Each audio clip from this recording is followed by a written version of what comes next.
हरियाणा में कांग्रेस की घेराबंदी से भाग निकले विधायक। हरियाणा के 31 में से 28 विधायक ही पहुंचे रायपुर। 3 कांग्रेस विधायक बीजेपी के संपर्क में, मुश्किल में फंस गए माखन। कांग्रेस के संपर्क से दूर हुए पार्टी के विधायक। हरियाणा कांग्रेस में बगावत हो गई है। राज्यसभा चुनाव को लेकर बनाई गई कांग्रेस की योजना पूरी तरह फेल हो गई है।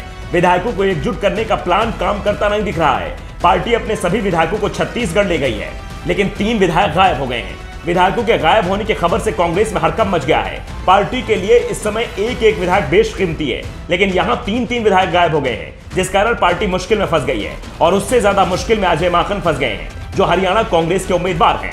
अजय माकन को गांधी परिवार का करीबी माना जाता है। उनको चुनाव जिताने की जिम्मेदारी भूपेंद्र सिंह हुड्डा ने उठा रखी है, लेकिन हुड्डा की बाजीगरी काम आती नहीं दिख रही है। दरअसल हरियाणा में राज्यसभा की 2 सीटों पर चुनाव हो रहे हैं। 10 जून को वोटिंग होनी है।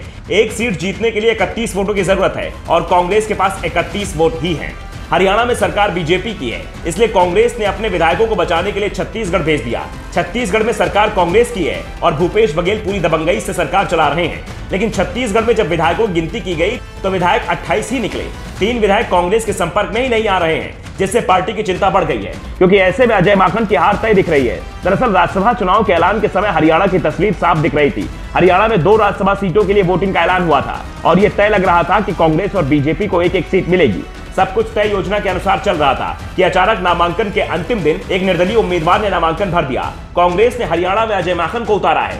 बीजेपी से पूर्व मंत्री कृष्णलाल पवार मैदान में है, तो पूर्व मंत्री विनोद शर्मा के बेटे कार्तिकेय शर्मा निर्दलीय चुनाव लड़ रहे हैं। उन्हें जेजेपी के अलावा बीजेपी के अतिरिक्त वोटों का समर्थन मिलता दिख रहा है। इसके साथ ही निर्दलीय और अन्य विधायकों के साथ उनके समर्थन विधायकों की संख्या 27 तक पहुंच रही है, जबकि माकन के पक्ष में 31 वोट बताए जा रहे थे। लेकिन अब इसमें सेंध लग गई है। कांग्रेस विधायकों में सेंधमारी खबर लगते ही सभी विधायकों को पहले दिल्ली बुलाया गया और फिर वहां से विशेष विमान से छत्तीसगढ़ पहुंचाया गया। लेकिन कांग्रेस के 3 विधायक छत्तीसगढ़ नहीं गए हैं। हरियाणा विधानसभा के पूर्व अध्यक्ष कुलदीप शर्मा, कुलदीप बिश्नोई के अलावा एक और विधायक गायब हैं।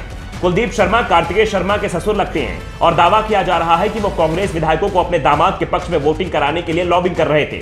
साफ है कि उनका वोट कार्तिकेय को ही मिलेगा। इसके अलावा कुलदीप बिश्नोई भी संकेत दे रहे हैं कि वो कार्तिकेय के पक्ष में वोटिंग कर सकते हैं। तीसरा वोट कम होते ही अजय माकन मुकाबले से बाहर हो जाएंगे।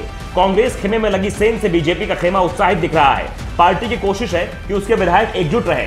कोशिश अभय चौटाला को साधने की चल रही है। अभय चौटाला अगर कार्तिकेय के पक्ष में वोटिंग कर देते हैं तो फिर अजय माकन के जीतने की संभावनाएं पूरी तरीके से समाप्त हो जाएंगी। इसलिए अब कांग्रेस पार्टी ने भी अभय चौटाला संपर्क साधा है। बीजेपी भी उनसे संपर्क बताई जा रही है। हरियाणा में इस समय एक वोट कीमती हो चुका है। इस बात का एहसास अभय चौटाला को भी हो चुका है, इसलिए उन्होंने ऐलान कर दिया है कि ओम प्रकाश चौटाला कहने पर वो मतदान करेंगे।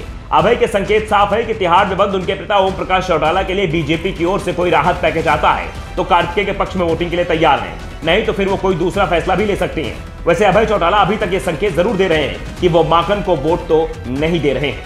Bureau report, the Dhakad news.